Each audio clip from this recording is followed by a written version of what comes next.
Everybody, thanks for joining us today for our webinar on beating burnout. I'm Alex Terlecki with the Colorado Special Districts Pool. Today we've got a pretty good topic for everybody. We'll be discussing all things burnout related. So why it happens, how your body reacts to burnout, and what you can do to manage or prevent it altogether. So today I'm joined by our presenter, Wendy Farrell from CPS HR Consulting. Wendy joined us last year for a presentation on workplace harassment. Really happy to have her back today. Wendy's an accomplished professional trainer and management consultant who is passionate about teaching practical skills for participants to put immediately into use back in the work environment. She's owned and managed several businesses and uses that knowledge gained to bring real-world experience to her classes. A few housekeeping items to discuss as we usually get to. We're recording today's session. If you need to step away or have technical difficulties, audio troubles, etc., don't worry, we'll be sending out a copy of the recording to everybody that's signed up. We also have a PDF version of today's slides available in the files box above the chat box. If you want to download those for use later to look at, you can do that now. And for questions, we will be using the chat box today, and so you can go ahead and type any questions you might have. I could relay them to our presenter. They'll be read out loud. We'll pause at the end as well for a Q&A session if we have time.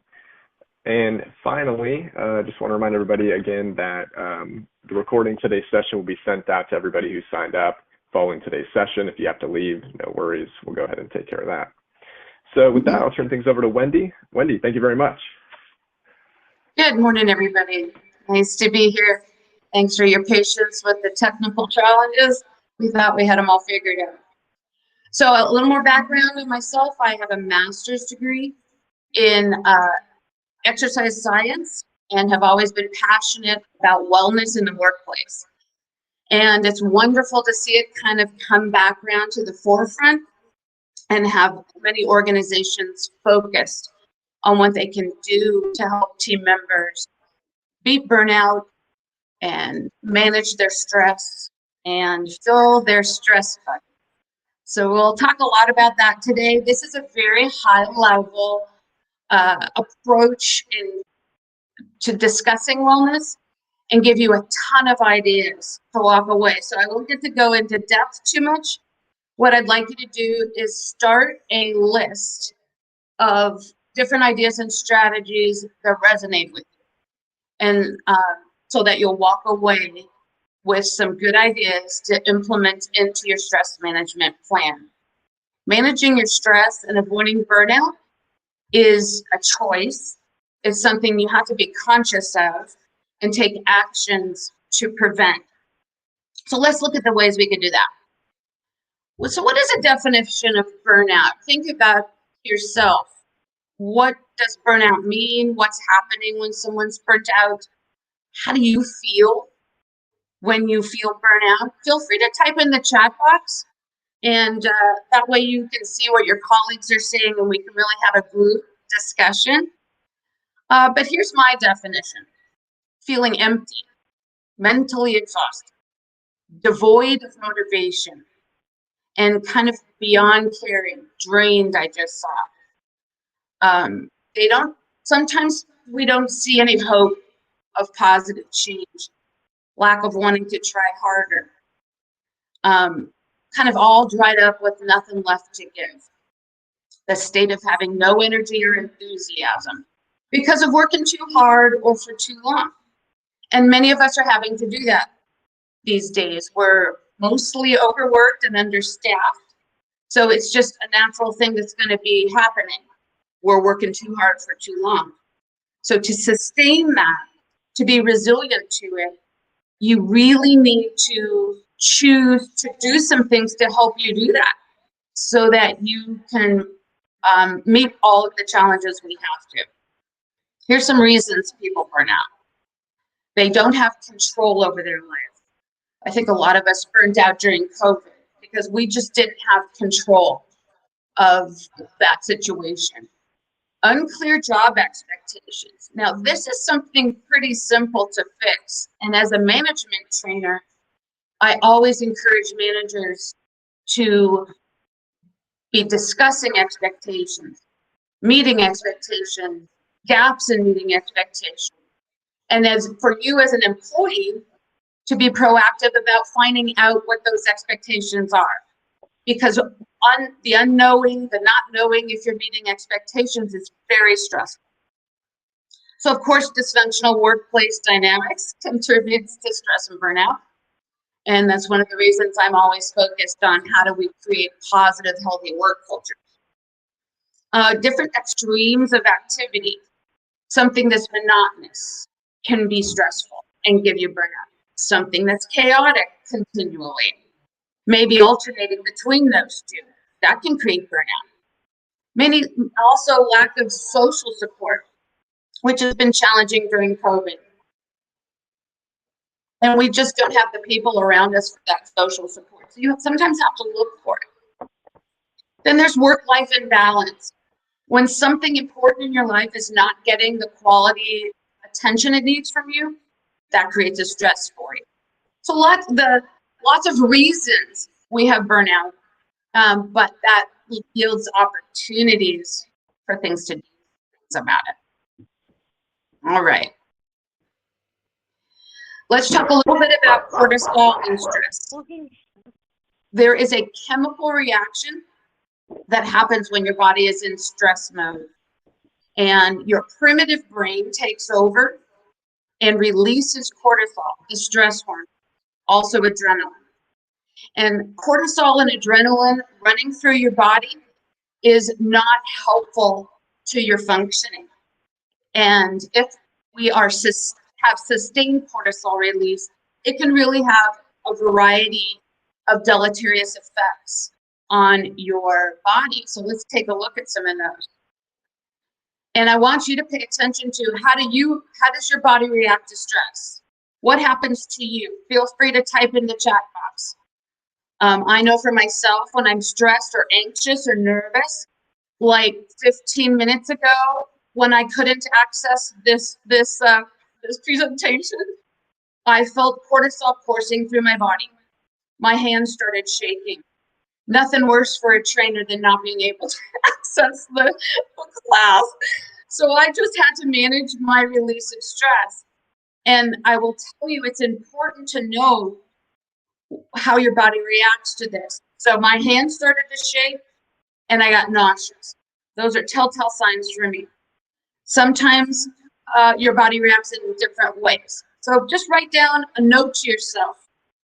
How do you feel? What happens to you when you feel stressed? And look at all these chronic challenges: hypertension, depression, decreased immune system. So sustained exposure to cortisol can cause long-term chronic health challenges. The good news is there's lots of things we can do about it. I love this graphic because it helps us remember we have a stress bucket, and life and challenges and COVID and work and family and stressors deplete that stress bucket. So trauma, worry, stress, distress, anxiety, anything that those stressors going on in your life will deplete that bucket. So how do you fill that bucket back up so that you can be resilient, so that there's something left in your tank to give out? If you don't, you'll succumb to it. You'll get sick, you'll have health challenges, you'll have mental challenges. So the more you can do to combat stress, this isn't about figuring out how to have no stress. That's a good approach, but the reality is life is full of stress. So we have to be prepared for it. So the things that fill your tank are what I'm going to touch upon today. And I want you to start writing down some things that you aren't doing right now and make them part of an action plan of your stress management action. So here's some of the things I'm going to be talking about today. Like I said, there's many approaches to helping yourself fill that stress bucket. Let's talk about your self-talk. And I love this graphic. Careful how you talk to yourself because you are listening. So you want to have those constructive conversations with yourself. Understand that your inner conversation affects your outer reality. It affects your outer conversation. It affects your stress levels. It affects your well-being. In fact, it's where it all starts. So if you're good at this already, kudos. If it's not something you're good at, you want to focus on analyzing your inner conversations. Are they productive? Are they serving you? Are they helping? Remember that negative and anxious thoughts create negative spirals and therefore negative actions. More optimistic, open-minded thoughts create opportunity for more upward spirals and positive action. It's hard to take positive actions when you're having negative thoughts and negative spirals. And really, the way you look at situations is your choice. You can choose to look what's wrong, what's negative, what's terrible, what's stressful. You can choose to look at what's optimistic, what is helpful, what you could do to make the situation better. Here's one of the exercises I use in my Managing Inner Conversations training. I've called the 4 R's: recognize, record, rethink, repeat. So start by recognizing it. In order to manage it, you have to hear it. And unless you're aware of this internal monologue, it's very, very hard to change it. So that's the first step. Then I think it's helpful to write down your thoughts. This is journaling. This is keeping a diary. This is just when you're having a thought, writing it down somewhere, and even on a piece of scratch paper or typing it out on your computer helps you externalize it, gets it out of your head, and you can see it written down. Sit back, analyze it. Okay, is this the truth? How do I know? And it really helps you analyze it from a more objective place. It's a very simple action. I highly recommend it. All right, so you've recorded it. Now, rethink and revise it. This is where the choice comes in. You can continue looking at what's horrible and wrong and terrible and bad, or you can create an alternative dialogue and create a more useful response to this situation. So here's some helpful tips. Change the negative to neutral, at least, or positive. Like, this is never going to get better. To, this is difficult. I can be resilient. I don't always recommend that you change it to something that you don't believe or that's the absolute opposite extreme. Change your inner conversation to something that's reasonable. So use milder wording. Sometimes we start off our inner conversation by saying, I hate this, or I'm in it. It's angry wording. So just change it to milder. If you have negative self-talk, I was definitely a negative self-talker, and I've educated myself out of that and changed my ways a bit. So instead of saying I'm such a loser, maybe shift that to I have much to learn. If you're hard on yourself, it's very hard to fill your stress tank. This helped me.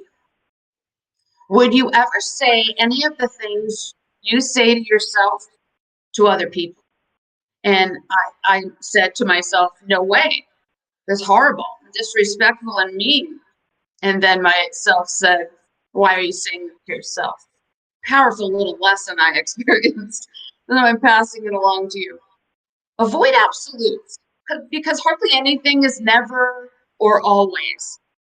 So if you're saying nobody ever listens to me, shift it. I want to create conversations where I'm heard.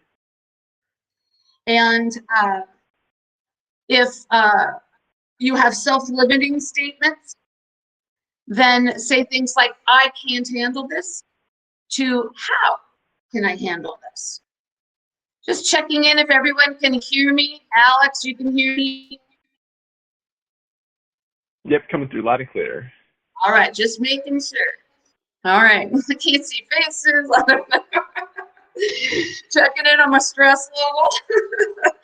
All right, friends. Now we're going to repeat it. So like any habit that you want to create, Managing your self-talk is going to require repetition. So don't get frustrated at yourself when you blow it, because that will happen. So just try again. And just substitute that more realistic, accurate self. Coach yourself. Think of yourself as a coach and coach yourself to better habits. And then work with this activity. Think about the 4 R's and practice this habit. Especially if you aren't recording it or writing it out right now, I think it'll make a nice difference to you. Any questions? Type in the chat box. Okie doke. Next, work-life balance. I actually like to call this life-work balance, because you have a life and work is part of your life. It's not that you have a work and your life is part of your work. And I think that sometimes gets out of whack. Think about that. When we talk about balance, it's not giving equal time to every area of your life, because every area does not require the same amount of time. So when we talk about balance, is all of your life priority areas are getting enough of your quality time and focus attention to satisfy that need. All right, so here's what I mean by life and work priority areas. So write down some of yours. What are your life priority areas? And write down any more that you have here. And they're different for everybody, because not everybody has kids, not everyone has animals. Most of us want to work on our health, probably the one that's not getting enough of your attention. So this is when I teach work-life balance, this is an activity that I do. And I spend some time having you write out your priority areas, then you rate them 1 through 10. 1 is getting little to none of your attention. 9 to 10, it's getting the most of your attention.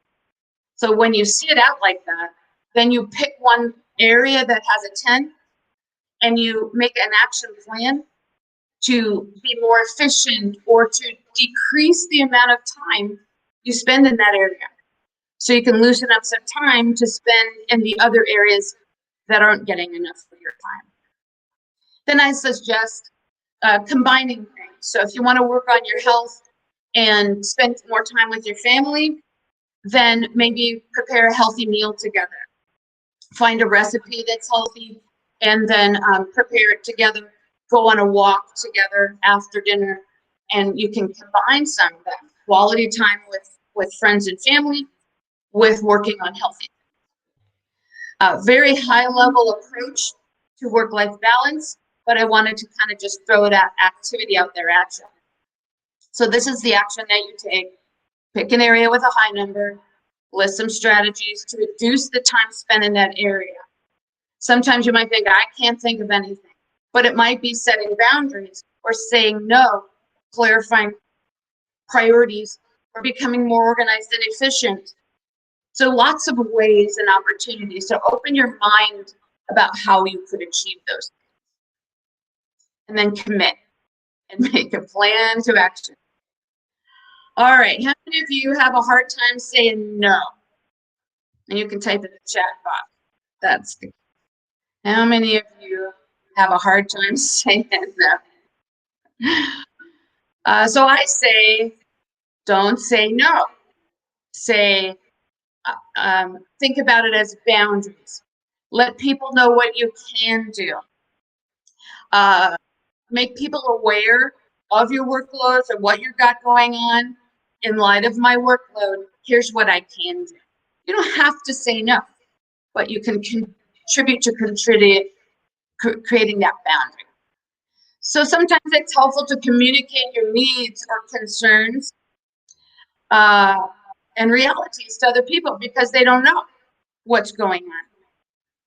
Be very clear, and don't assume people know how busy you are. Don't ever make assumptions.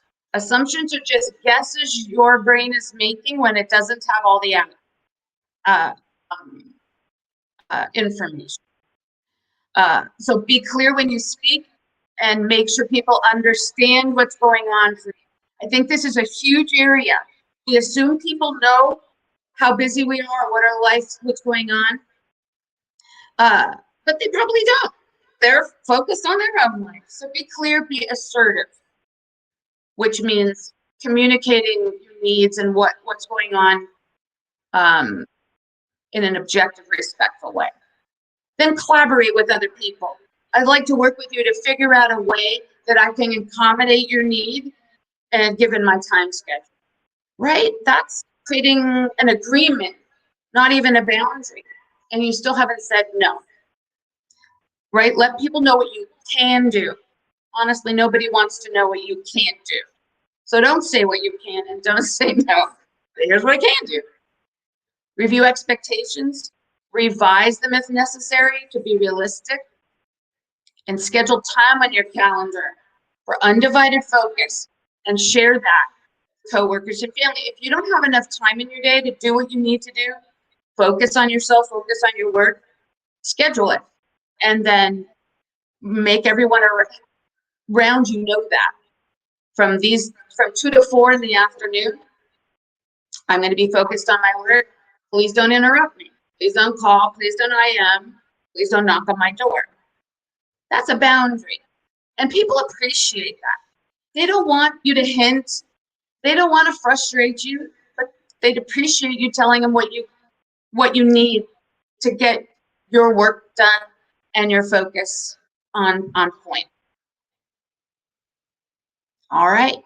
Creating boundaries, a little bit of help in saying no. Approach it different. All right. Gratitude is a very, very powerful tool to help focus on what's good and to use in the middle of a stress response. And it's an ability to focus on what is good in any situation, what you're grateful for. It's a powerful stress management. It's a habit that you have to get into. I will tell you that helped me quite a bit in a very stressful point of my life. And I wrote down every day what I was grateful for. And I made myself write 5 different things every day, not the same thing. And it started to make me focus on smaller things that I was grateful for. And my brain and my neurochemistry started to follow that path automatically.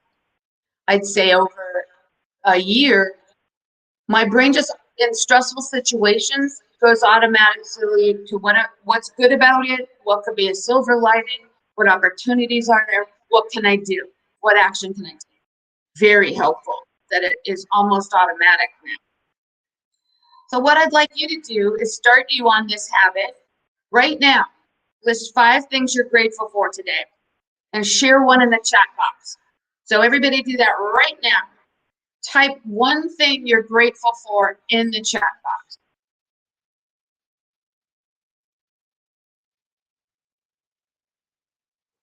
Love it.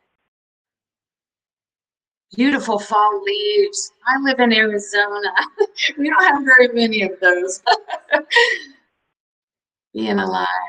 Isn't this feel good? This is so powerful. In the middle of a stressful situation, take 10 seconds and think about something you're grateful for. It shifts your body chemistry. We need to shift it because that cortisol and adrenaline are not helping us in the stressful moments. So if you can shift your body chemistry to think about what is good, what can I do, or even to take an action, it will help to shift that chemistry, which will help your brain do what it needs to do. So please start this as a habit. Do it every day. It will make a big difference. So decompression is something that we need to help our brains to do and our bodies throughout the day. Different things help us decompress. For me, it's some solitude where no one's talking to me. I don't have access to my phone. I can't hear the chirps and the beeps and the emails of everything. It's quiet and I don't have to do anything or be in anyone else's energy. So solitude really helps me decompress. Deep breathing is a huge way to decompress. And you can decompress for just a couple minutes of several times throughout the idea. You don't have to go take an hour and go meditate. You can do it throughout the day in little spurts. How many of you take your breaks? Yes or no in the chat box. Do you actually take your breaks? All right, let's see what we got. Yes, no, yes, no. Not often. All right. Take your breaks. Exclamation point, exclamation point. They're there for a reason. Even if you don't think your boss expects it, even if the work is too much and you can't, there'll be just as much work tomorrow and the next day and the next day. Take those breaks and try to do something healthy. Healthy. I said healthy, which would be healthy to your healthy. Take your breaks, do some deep breathing throughout your day. Just take some minutes, couple, and do some nice, huge, deep breaths. Oxygen helps dissipate cortisol. So when your body is coursing with cortisol, really do some nice deep breathing, get that oxygen in your system, and it helps to dissipate the chemical. So it's helpful to do throughout the day just to build your resilience, but it's also helpful to do during the stress response. All right. One of my favorite things to talk about is healthy eating. I wrote a healthy eating cookbook right before COVID hit. It is published on Amazon and it's called Make It Healthy. And I filled it with recipes that are healthier versions of the way we eat. And there's something for everybody in there. I focus on not a particular style of healthy eating because that means something different to everybody. So there's actually a questionnaire in there that asks several questions of you to help you determine what your healthy eating style should be. So it's not a diet book, and I don't prescribe different types of diets for people. In this class, I'm just going to give you some healthy eating tips and strategies. In general, we want to increase lean proteins that don't have a lot of fat add to them. Lots of vegetables. Find ways to enjoy vegetables. If you roast them in the oven at 425 degrees, every vegetable tastes better. Promise you. All kinds of fruits. Go for whole grains, starches that bring nutrient value to the table. So instead of white rice, maybe farro or barley or even brown rice or quinoa. They're going to bring nutrient value to table for those carbs. Beans are a good source of protein and a good source of carbs. Herbs and spices really can benefit your health. So experiment with them. Dried herbs, dried spices, and fresh herbs really amp up the flavor of your food and the health. Nuts and seeds are very healthy sources of fat and protein. So increase those in your diet and you'll start to see healthier benefits. Definitely want to reduce processed foods. Want to eat foods as close to their original form as possible. Reduce refined sugars and carbs. Get your sugars and your carbs from natural sources as much as you can. And watch those sugary beverages. We are drinking our calories and we're not aware of it. It's very obvious when you eat a whole piece of cake, but not as obvious when you drink 38 teaspoons of sugar in a large soda pop. Get enough immune building vitamins and stay hydrated. Very important. Here's some more healthy eating strategies. I include a lot of these in my cookbook. Write down one of them that resonates with you to add it to your repertoire. So it's a choice mindset. I'm choosing to eat this instead of that, not I can't have this or I can't have that. Don't even say that. I'm choosing to eat this for my health. I'm choosing to eat this because I want to manage my weight. I'm choosing to eat this, or I'm choosing not to eat this because it gives me headaches or it makes me feel bloated after I eat, right? Eat mindfully. Focus and engage your senses when you eat. Eat slowly and enjoy the taste. Try not to even do anything else when you're eating. Focus on that. A good way to practice the skill of mindfulness as well. Set mini goals. Sometimes saying, I want to lose 40 pounds or I want to get into shape seems so large and overwhelming. So set some mini goals. You can make one small change at a time. Doesn't have to be cold turkey, or it can be cold turkey. Who knew cold turkey worked for me? I just decided I'm gonna have this and I'm not gonna have that, and stop certain eating habits that weren't serving me. And I didn't realize that would work so well for me. Instead of saying I'm gonna cut back, it was easier for me to say yes or no to things. And this is a huge one in my house. Now that my kids are grown and out of the house, I don't buy food that I don't want to eat. Otherwise, it's too tempting. My favorite new tool in the kitchen is a spiralizer. And I now eat zucchini noodles instead of pasta. You don't even hardly notice the difference. And boy, if you amped up the health value and are not eating carbs, I make a beautiful meat sauce and throw it over zucchini. And instead of tortillas, so many beautiful different types of lettuces you can use. Might not even miss those tortillas. I love oil sprays. There's about 120 calories in a tablespoon of oil, like olive oil. When you use a spray, you negate quite a few of those calories. Grilled or roasted vegetables and meats over fried and sauteed. And then here's a trick I learned raising 3 growing boys who ate so much food. I batch cooked.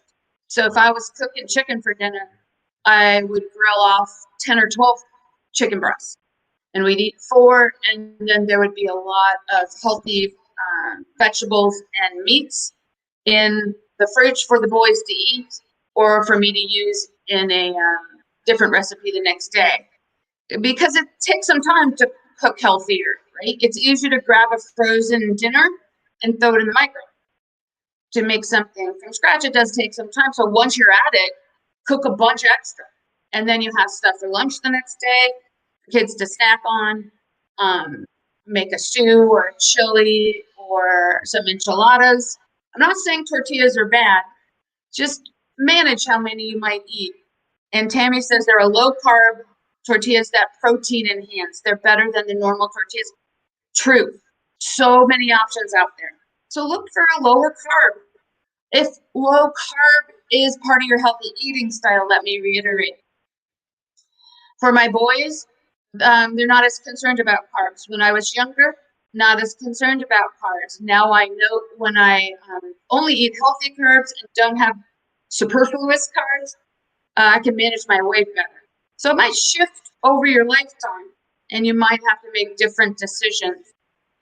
Healthy eating at work, if any of you back to work, or even if you're working at home, healthy eating during your workday, encourage healthy eating snacks, healthy beverages, healthy catering, healthy potlucks. A lot of companies are doing healthy cooking and nutrition classes. I've actually been teaching quite a bit of those. Bring healthy lunches from home. If you are working at home, have healthy lunches around for you to eat when you take your lunch break. All right, let's talk about the physical aspect. I was talking to a friend of mine yesterday, and she says because she's been working at home so much, she's so much more sedentary. When they were in the office, she was up and down, going to the coffee room, talking to people over here and there. And now that she's working from home, she's noticed she's way more sedentary. I really encourage you to get up out of your chair every hour. you may have heard the term sitting is the new smoking. I'm not sure if they equate this way, but sitting all day long is not healthy for you.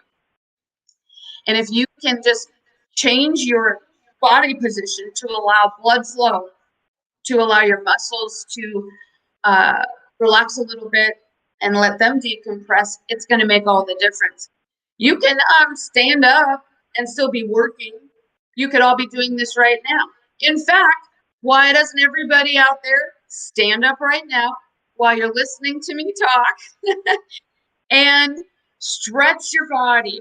Take a nice deep breath in, roll your shoulders back 3 or 4 times, lift your arms above your head, lean to one side, stretch the side of your body, take a nice deep breath in, stretch to the other side, feel that wonderful stretch, take a nice deep breath in, roll those shoulders around. You know, we sit forward and hunched over all day. So if you can roll your shoulders backwards 3 or 4 times every hour, you're going to combat that. And your 80-year-old self is going to be much happier with you if you do that over the next many years. Stretch your arms. Our hands are hovering over a mouse all day. And it's really hard on those very delicate tendons in your arms and in your wrists. So remove your hand from your mouse if you're not moving your mouse. That's a huge tip.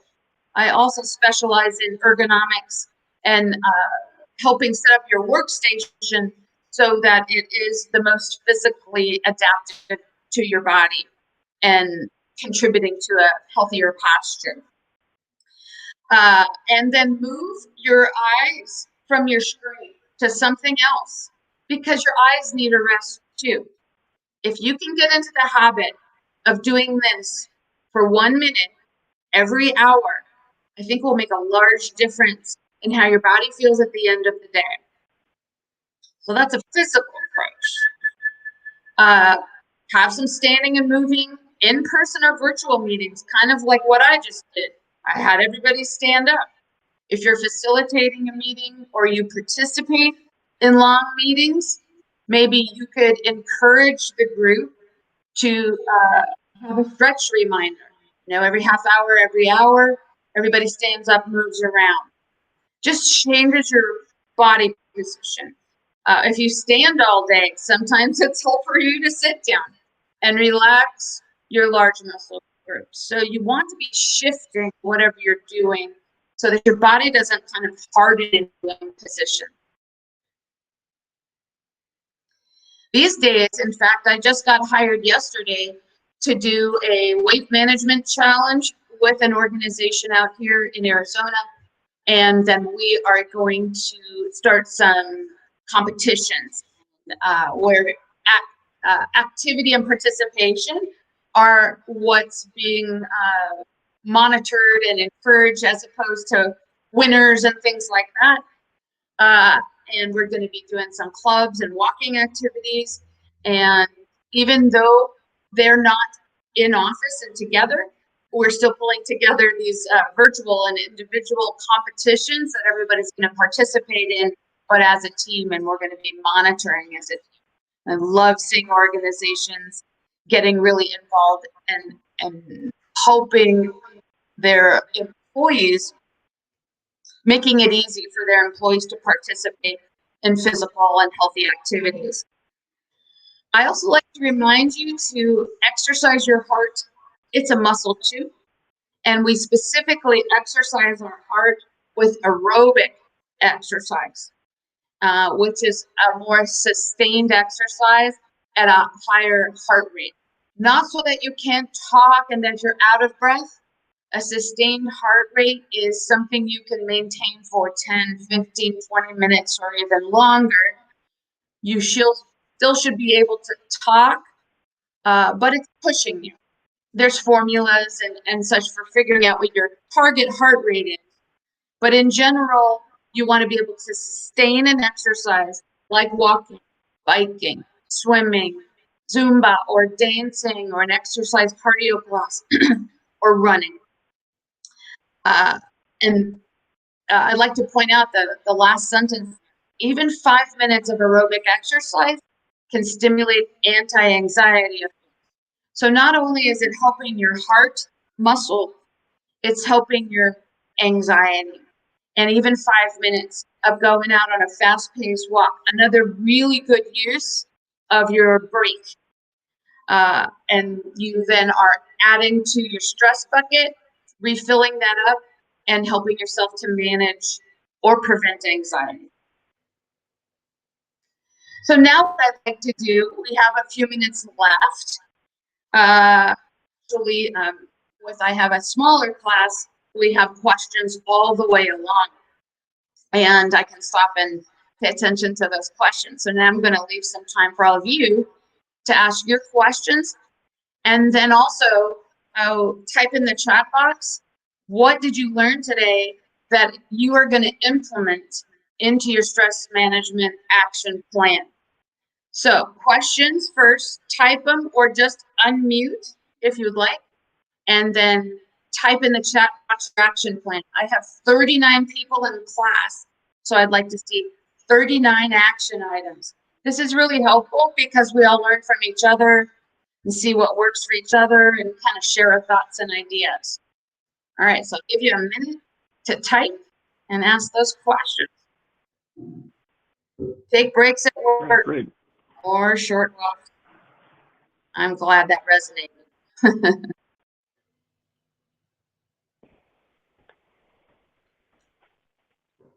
Keep them coming.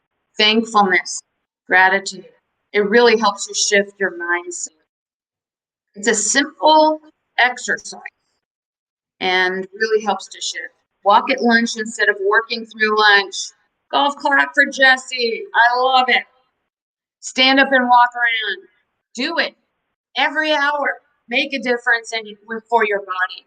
More positive self-talk. Nice. Breath work and practice saying no. All right. Stand up and stretch. Plan is to take lunch at least 3 times a week. I like it. Baby steps. And lessen my work day to 12 hours. Oh my gosh, Tammy. Well, that's a good start. Exercise my heart more. I'm glad to hear it. Your heart will appreciate it as well. I love this part. Did I make a difference? But the hard part starts now. Changing your habits is the hard part. Sitting here and listening to Wendy for an hour is the easier part. The hard part starts when we exit this class. Stand up and stretch. Step away from the desk and computer every hour to rest my eyes and stretch. Love it. 5 minutes every hour at work. Practice saying no. More decompression throughout the day. Yeah, whatever helps you decompress. And I was just going to suggest that, Christine. Laughing is a wonderful way to decompress. In fact, when you laugh, you're actually releasing the opposite of the stress hormone, your joy hormone, your endorphins. So it is a huge way to help yourself decompress. Find something that makes you laugh. Find a human that makes you laugh. My youngest son, how old is he? Just turned 26. He's the funniest human on the planet.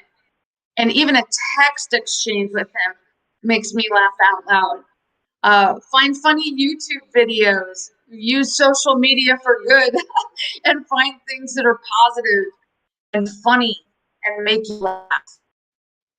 All right, what else? And what other questions might you have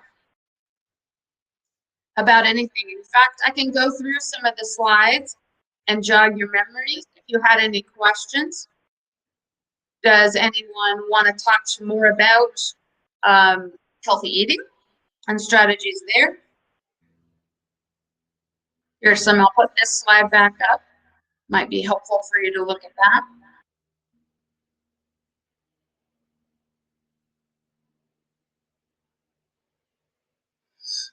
All right, while we're waiting for anybody to type in their questions, and this can go beyond, healthy eating, any question you have about burnout, maybe managing staff, now's a great time to ask these questions. We can get some answers while Wendy's here presenting for us today. I just want to also remind everybody about next month's webinar. We'll be hosting one on guidance and growth and being an effective mentor. If anybody would like to sign up for that, spots are free and limited. You can head on over to our Eventbrite page. Yes. Okay, we saw that. Review the sprays on the healthy eating. Sure. You can get spray olive oil, which is my go-to. And instead of coating your vegetables or your meats with 2 or 3 tablespoons of olive oil, you spray the olive oil. First of it gets over the food more evenly, and you use much less. It even says 0 calories. I don't understand how that works. It's like, it's a real olive oil, does it have 0 calories? But you're using so much less that it's negligible. My favorite oils that are healthy oils are olive oil. I love avocado oil. Sesame oil adds a lot of flavor for very little oil. And then just a simple canola oil or vegetable oil. I often have those sprays in the house too. And I spray the pans that I'm putting whatever I'm roasting on, and it helps the cleanup afterwards. And roast the vegetables just as nice as an olive oil. And they're readily available at your store. So I have them around, and it's cheaper and easier and more healthy to use. Coconut oil is also a really healthy oil, and it's also available in sprays. So those are probably my favorites. A big one is also simply accepting and stopping in fight mode as well. Please give an example of buying food you don't want to eat. Okay. I should probably change that from want to eat, because I want to eat lots of things. Foods I want to choose not to eat. So I am a sucker for ice cream. If I've got ice cream in the fridge here, 9 o'clock at night will hit, and I'm tired and resistance is down, and I'll go pound a couple bowls of ice cream. If I don't have it in the house, then it requires a trip to the yogurt store place or the ice cream store for me to do that. I'm less likely to eat it. Oreos are another problem. If they're in the house, I might have 2 or 3. If they're not in the house, then it won't be there to eat. And I might not eat something, or I might choose something that's a little more healthy that is in the house. If I'm really watching my carbs, I don't even buy bread because I love bread. So times when I'm really trying to lose weight, I monitor my carbs and my fats and my calories. And that's what works for me at this age of my life. And having the bread around makes it really hard.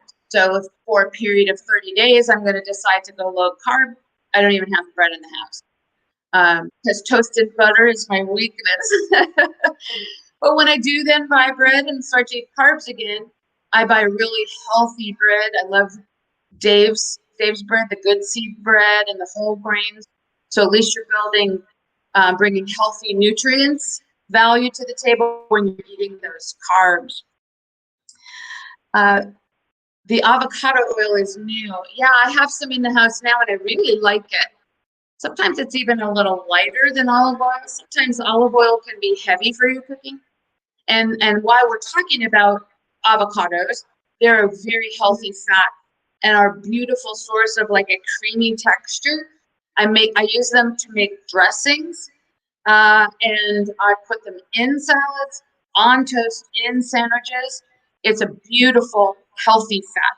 We need fats. We want to eat fats, but we want to make sure they're healthy fats and not just fried oil type of fats or processed food types of fats. That we want to get them from nuts and avocados and seeds and other healthier fats. Coconut oils can raise cholesterol and triglycerides is true. All oils and fats can. Now, cholesterol is divided into good cholesterol and bad cholesterol. So some things can help your good cholesterol. It's important to dissect your cholesterol level into good and bad, because you could have a higher cholesterol level, but if it's the makeup of it is good cholesterol, then you're better off. Coconut oil is a healthier oil. I guess I would need to see where you heard that from and what the source is. Always query and question sources. That's why I try to be very neutral. I'm not going to tell you what you should do because I don't know what you should do. It's all about where you're at in your health right now, what your health goals are, what your health challenges are. So all of us have a different healthy eating style. So try not to just listen to what everyone else does, but really try to discern what works for you. If you want to check out my cookbook, it's called Make It Healthy. It's on Amazon. It's $20. And it helps you figure out what healthy eating means to you. And then there's recipes in there for everyone's healthy eating style. So if you want to have some recipes you and your family could pick out, which is a fun way to get them involved in healthy eating, have them pick the recipe, go to the store with you, buy the healthy ingredients, come home with you, cook the meal together. Cooking is a skill we should all learn. Many people don't eat healthy or cook healthy for themselves because they don't know how to cook. And that's one of the reasons I love teaching cooking classes. Not only do I teach you cooking skills, but I teach you how to cook and eat in a healthy manner. Your mom saw it on the internet. I get it. Okay, so check your sources. I'm not going to say it's wrong, but I need to know where you got that information. Always look where the information, maybe it's someone who's trying to sell you something that doesn't have coconut oil. Oh, good. Let's see. Any other questions? Well, that was fun. Any other thoughts and ideas? Alex is right. I speak a lot on office challenges, managing difficult conversations, honing your communication skills. Let me get to the end here. Is one of the ways we can combat stress. Much of our stress comes from conversation. Your inner conversations, which we addressed today, but you're also your outer conversations, the interpersonal interactions you're having with other people can contribute to your stress levels. So the more you hone your communication skills, you become a better listener so you can understand people better. You become a better communicator. You can communicate assertively and say what you need to say, help others understand you, and speak with clarity. The less stress you will have in your life. That's also something I specialize in. Love teaching communication skills because it really assists you in so many ways, being functional and productive at work and effective and efficient. If you're involved in a lot of inefficient conversations, it's a huge waste of time. And we don't have time to waste. So the more you can become efficient at how you and others communicate, I think the more time you save to be focused on some of the other areas of your work and personal life that need your time and attention. So that brings us to 10 o'clock, everyone. Thank you for all the questions and contributions and your patience at the beginning of class as we figured out the technical stuff. I hope I air quotes see you again in another training sometime, since I can't see you and y'all can't see me. But I enjoyed talking at you today. Take care, everybody. All right, fantastic. Wendy, again, thanks for being here and putting this on. And I want to thank our membership for joining us today for today's presentation. We'll see you again next month for our Guidance and Growth webinar. And I'm going to go ahead and sign off and go for a little walk. Thanks, everybody. Love it. Sounds great, Alex. To your help. Thank you, Wendy. Be well, everyone.